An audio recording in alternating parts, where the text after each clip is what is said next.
I'm hitting the road to learn more about our neighborhoods and the people who live and work there. Today we're going to the zoo, picking up President and CEO of Omaha's Henry Doorly Zoo and Aquarium, Dr. Luis Padilla. Let's do it. Usually I'm in the driver's seat, but glad to be in the shotgun here with you today. Tell us a little bit about you, about your journey here to Omaha. I didn't start out my career thinking that I'd be a zoo director, a zoo president. I really just wanted to be a veterinarian. The conservation of species is really what led me down the path of zoos. This was such an iconic, unique place to do that. And when I was doing the Zach at the Zoo series here, I was amazed at all the conservation work that's being done behind the scenes here. The best way we do conservation is by getting people to care. Like, wow, that animal is really cool, and I care more about animals and I care more about the environment because of a visit to the zoo. But most people don't know that in a building that is not open to guests, we have more frogs of some endangered species than anybody else in the world. And that put hundreds of thousands of frogs back into the wild. So many of us that come here, this is what we've grown up with, and we know it's the #1 zoo. Yeah. But what was it like, I guess, looking at the outside at the zoo? You know about Omaha's unique zoo when you are in the zoo business. I came here in the early 90s as just a veterinary conference, and I was just a naive vet student. And I was like, this is an incredible place. It's not till you go to other places that you realize what an amazing gem we have nowhere else in the world. Talk about, I guess, how unique this whole area really is. You know, African grasslands is really an immersive space. The cornerstone of it, though, really is our elephant program. When we brought a breeding herd of elephants here to Omaha after many years of not having elephants, and then to have the most successful African elephant program in the United States. We have 5 adult females, and all of them have had a baby since they got here. Nobody else has 5 baby elephants like we do. There's something about both the elephants and giraffes. When you actually see them in person up close, it's almost breathtaking. Absolutely. You know, it's one thing to see it in a video camera, or you see the animals going by and you don't have that sense of scale.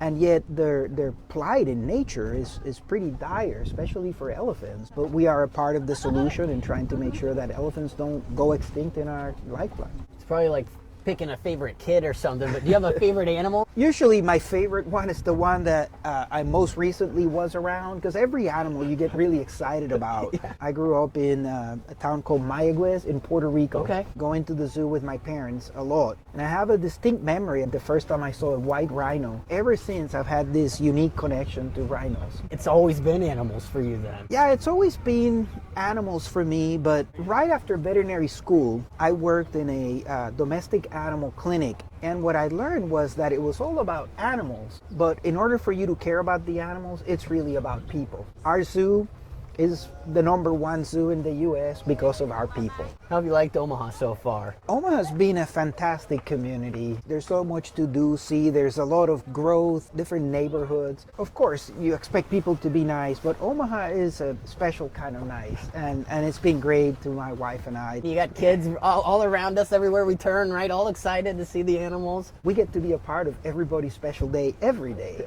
There's a lot to be said for having the recipe for that magic that is making that unique experience for somebody. See, I've been coming here so long, I remember when there used to be the cat complex. What you guys have done with exhibits, making them larger, making them more interactive for guests, is that a trend that we're seeing everywhere? And where does Omaha kind of sit in that trend? A lot of our past was what a zoo at that time needed to be. Many of the scientific advances on how we understand animal well-being, animal reproduction, how we care for animals and their conservation really came from those very iconic Omaha experiences. So we want to give animals more complex habitats, and that's what people want to see. They want to see the animals showing their natural behaviors, the same areas that the animals are native to.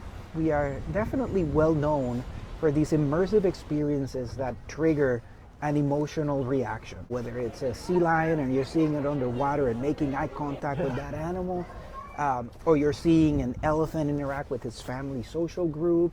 That's really what we're about. The Asian highlands or the grasslands. When it comes to these areas, is it kind of, you know, you're getting the animals and you shape it that way, or is it we're going to pick the area and then kind of bring animals in, or we have the animals and we're just going to move them here? Or we start an experience with what is the message that we want to get to people.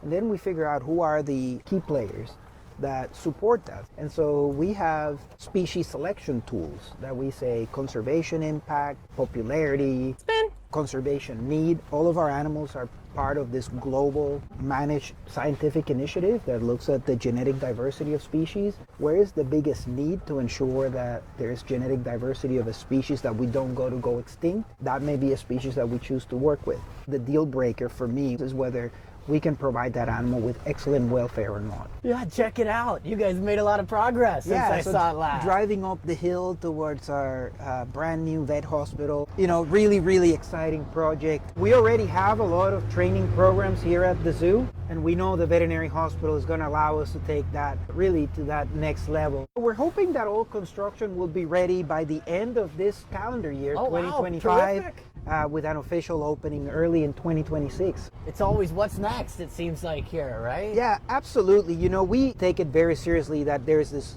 pride in the community that we have this modern world-class zoo. And that doesn't happen if you just sit still, right? Talk a little bit about the education that's done here too. A lot of it's happening in the education building even. We have our own high school called Zoo Academy, where a lot of kids that are interested in careers in science, technology, can really thrive. We have programs for all ages, from formal classroom learning, campouts, to less formal chats on grounds. It really is where we can have the biggest impact.